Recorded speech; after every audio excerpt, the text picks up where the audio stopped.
चिड़िया के घर पर टुनी चिड़िया भाग कर आती है। उसे इस तरह देखकर टुनटुन चिड़िया ने उससे कहा, अरे क्या हुआ बहन, तुम इतनी घबराई क्यों हो?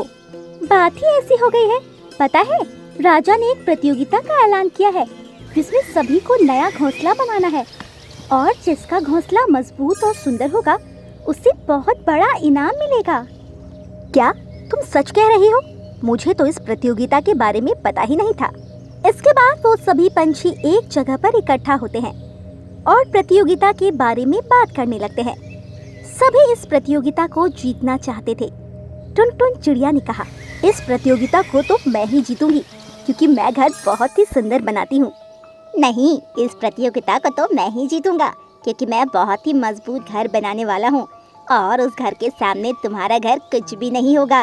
अरे कालू कौवा, ये तुम्हारा भ्रम है। देखना, मेरा घर सबसे अच्छा होगा। मैं उसे रंग बिरंगे रंगों से सजाऊंगी। अरे ये सब तो ठीक है, पर इस बार बारिश बहुत अधिक होगी तो तुम लोगों को घर मजबूत बनाना पड़ेगा। ये तुम क्या कह रहे हो बंटी कबूतर? तुम्हें कैसे पता? अरे मुझे पहले ही अनुमान हो गया है, इसीलिए मैं तो अपना घोंसला बहुत ही मजबूत बनाऊंगा।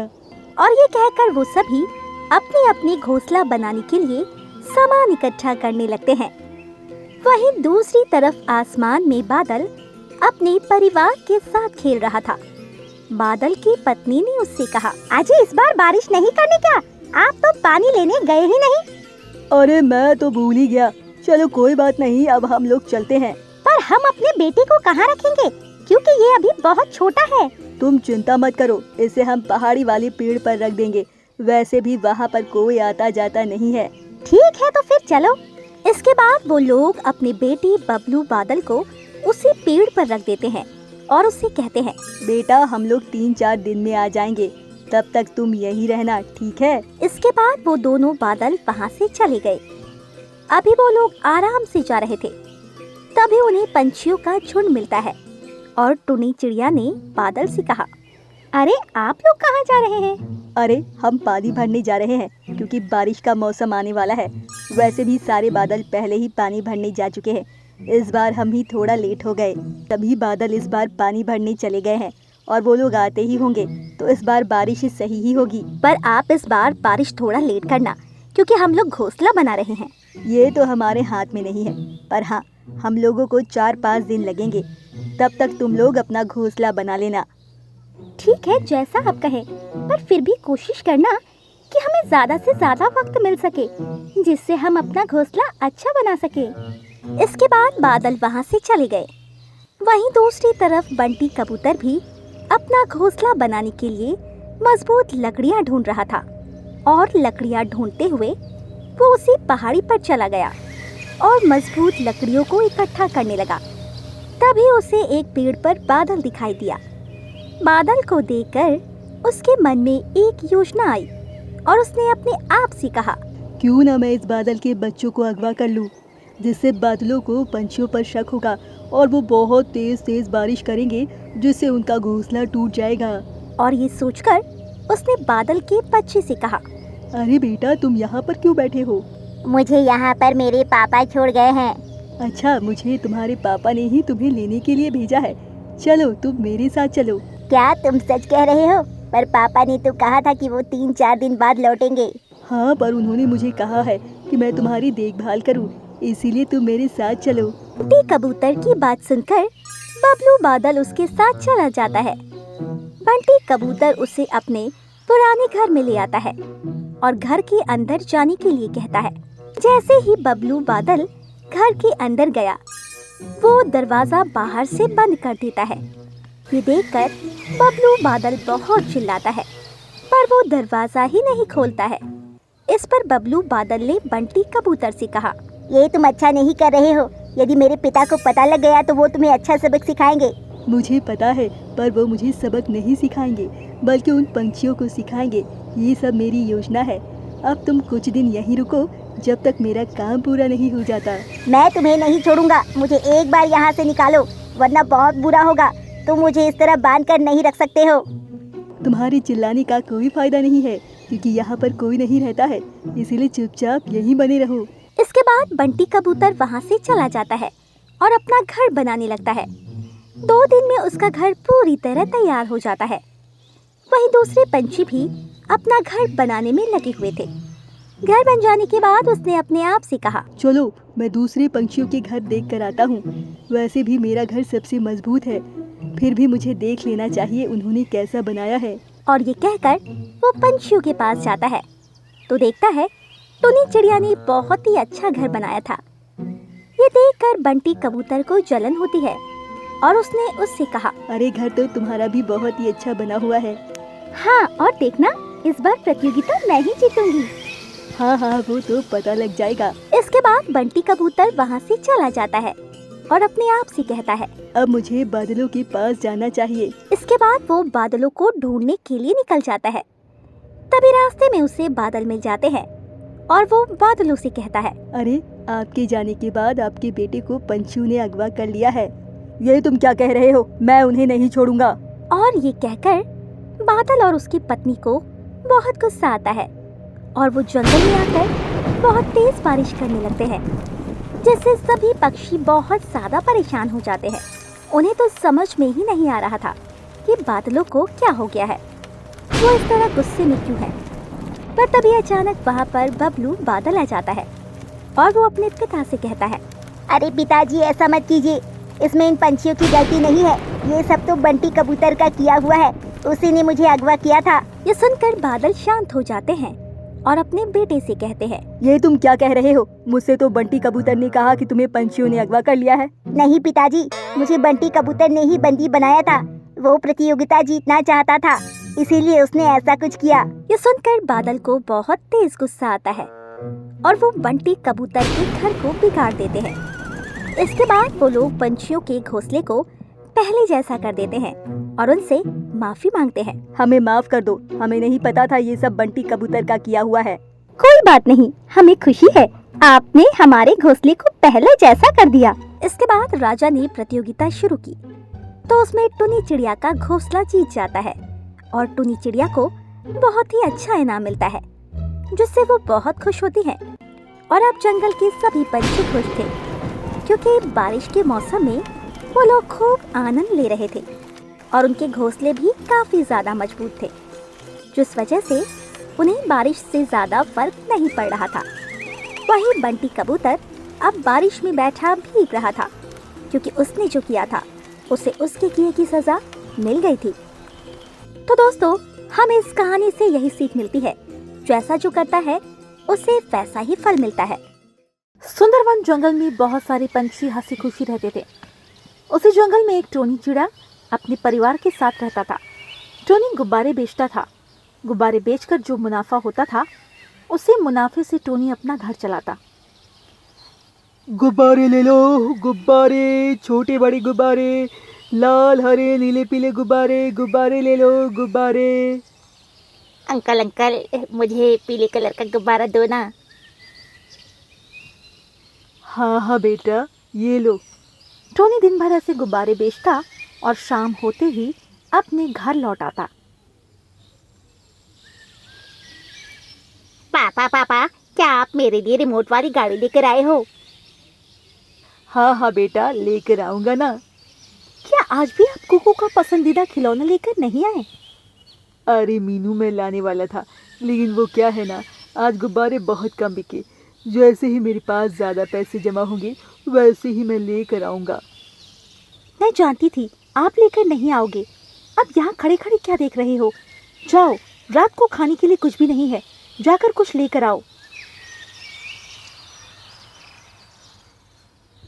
रास्ते में जाते हुए टोनी मन में सोचता है, बहुत दिनों से कुकू और मीनू दोनों गाड़ी लाने को कह रहे हैं, लेकिन एक मैं हूँ जो उसे लेकर नहीं दे सकता। टोनी चिड़ा मन ही मन उदास होता है। वो किसी से अनाज उधार लाने के लिए जा रहा था। थोड़ी दूर आते ही उसने देखा सारे पंछी एक साथ बैठकर बातचीत कर रहे थे। वो उनके पास चला जाता है। अरे दोस्तों, तुम सब यहाँ पर क्या कर रहे हो? अरे टोनी, क्या तुम्हें पता चला जंगल में बहुत तेज बारिश होने वाली है? मौसम की जानकार पंछियों ने कहा है जंगल में बाढ़ भी आ सकता है। चलो चलो दोस्तों, हमें अपने घरों की मरम्मत करना चाहिए। हाँ हाँ दोस्त, तुम ठीक कह रहे हो। सारे वहां से चले जाते हैं सिवाय लाडो चिड़िया और रानू मौसी को छोड़ के। क्यों रे टोनी, क्या तुझे अपने घर की मरम्मत नहीं करवानी? हाँ हाँ मौसी, मैंने गुब्बारे बेचकर जो पैसे कमाए हैं उन पैसों से लकड़ियाँ लाकर मैं घर की मरम्मत करूँगा। हाँ हाँ, और बाद में तू खाएगा क्या? सिर्फ घोंसला पक्का करने से कुछ नहीं होगा। बरसात के मौसम के लिए अनाज भी जमा करना होगा। मैंने तुझे पहले ही कहा था, ये गुब्बारे बेचना छोड़ दे, कोई दूसरा काम देख ले। वैसे टोनी भैया, आप यहाँ पर क्यों आए थे? वो बात यह है कि आज घर में खाने के लिए थोड़ा भी अनाज नहीं है। अगर आज के लिए कोई अनाज उधार दे देता तो बड़ी मेहरबानी होती।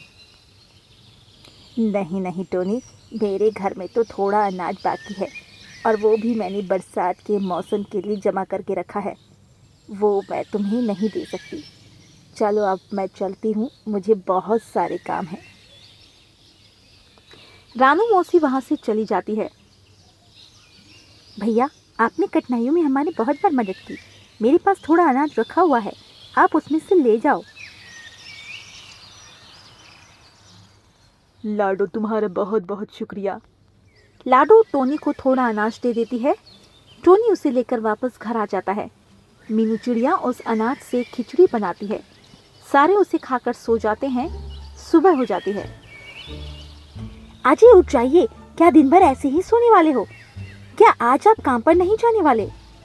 अरे नहीं नहीं मीनू, वो क्या है ना, जंगल में बहुत तेज़ बारिश होने वाली है। आज दिन भर मैं हमारे घोंसले की मरम्मत करूँगा। तुम लकड़ियाँ लाने में मेरी मदद करो। बारिश का नाम सुनते ही मीनू डर जाती है। उसे बारिश बिल्कुल पसंद नहीं थी। मीनू लकड़ियाँ लाकर टोनी को देती और टोनी उससे अपना घोंसला ठीक करता। दोनों ने दिन भर में अपने घर की मरम्मत कर दी। काम करते करते रात हो गई। बचे हुए अनाज को खाकर सब सो गए। जैसा कि पंछी ने कहा था, जंगल में तेज बारिश शुरू हो गई। मीनू और कुकू दोनों टोनी चिड़ा के पास आ जाते हैं। अजय, ये कैसी बारिश है? बारिश कम और बिजली ज्यादा गिर रही है। अरे तुम दोनों डरो मत, मैं हूं ना। पापा, मुझे बहुत डर लग रहा है। डरो मत बेटा, मैं हूं ना तुम्हारे पास। अजी, आपने ठीक ही कहा था। खाने को तो हम कुछ भी खा लेंगे, लेकिन इस तेज बारिश में हम कहाँ जाएंगे? अच्छा हुआ हमने हमारा घोंसला ठीक कर दिया। रात भर तेज बारिश चलती रही। सारे डरकर कंबल ओढ़कर सो रहे थे। तेज बारिश के कारण जंगल में बाढ़ आ गई। बहुत सारे पंछियों के घोंसले पानी में डूबने लगे। अरे ये क्या बाढ़ का पानी? ये तो मेरे घर तक आ गया है। मुझे अभी घोंसले से बाहर जाना होगा। लाडो चिड़िया अपने बच्चे को लेकर टोनी चिड़िया के पास आ जाती है। टोनी भैया, दरवाजा खोलिए, मैं हूँ लाडो, हम बारिश में भीग रहे हैं। अरे ये क्यों आई है यहाँ? एक काम करो, आप इसे यहाँ से भगा दो। मीनू, तुम चुप रहो, मुझे देखने दो। टोनी घर का दरवाजा खोल देता है और लाडो को घर के अंदर ले लेता है। लाडो, क्या हुआ? टोनी भैया, बारिश इतनी तेज है कि बाढ़ का पानी मेरे घोंसले तक आ गया है। अच्छा हुआ आपने अपना घोंसला ऊंचाई पर बनाया है। एक एक करके सारे पंछियों के घोंसले पानी में डूब रहे थे। थोड़ी देर में रानू मौसी की चिल्लाने की आवाज आ गई। हाय रे मोरी मैया, कोई तो बचाओ। जैसे ही टोनी ने बाहर आकर देखा, रानू मौसी बाढ़ के पानी में डूब रही थी। अरे कोई मुझे बचाओ, कोई तो बचाओ। टोनी रानू मौसी को बचाने के लिए निकल पड़ा। उसने रानू मौसी को बाढ़ के पानी से बाहर निकाला और अपने घोंसले के पास रख दिया। अरे नहीं, मेरा अनाज। टोनी फिर से चला गया और मौसी का अनाज लेकर आ गया। टोनी का घोंसला बड़ा था। सारे पंछी उसके पास आ गए। ये बारिश तो रुकने का नाम ही नहीं ले रही। लगता है इस तेज बारिश में हम नहीं बच पाएंगे। हाँ हाँ, अगर बाढ़ से बचना है तो हमें हमारा घोंसला आसमान में ही बनाना पड़ेगा। मौसी ऐसा कहते ही टोनी के दिमाग की बत्ती जल जाती है। अरे दोस्तों रुक जाओ, मेरे पास एक आइडिया है।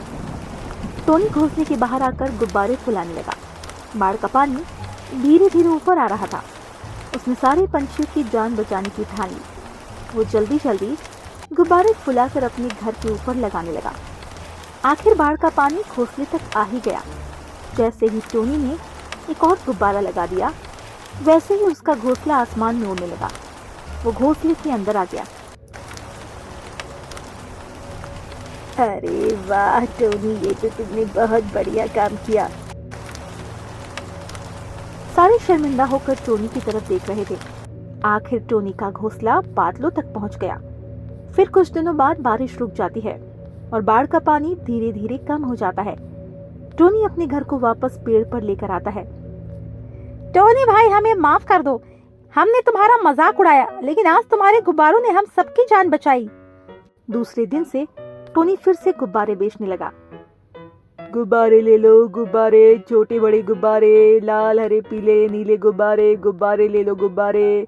सारे पंछियों ने मुसीबत के समय काम आने के लिए एक एक करके टोनी से गुब्बारे खरीद लिए।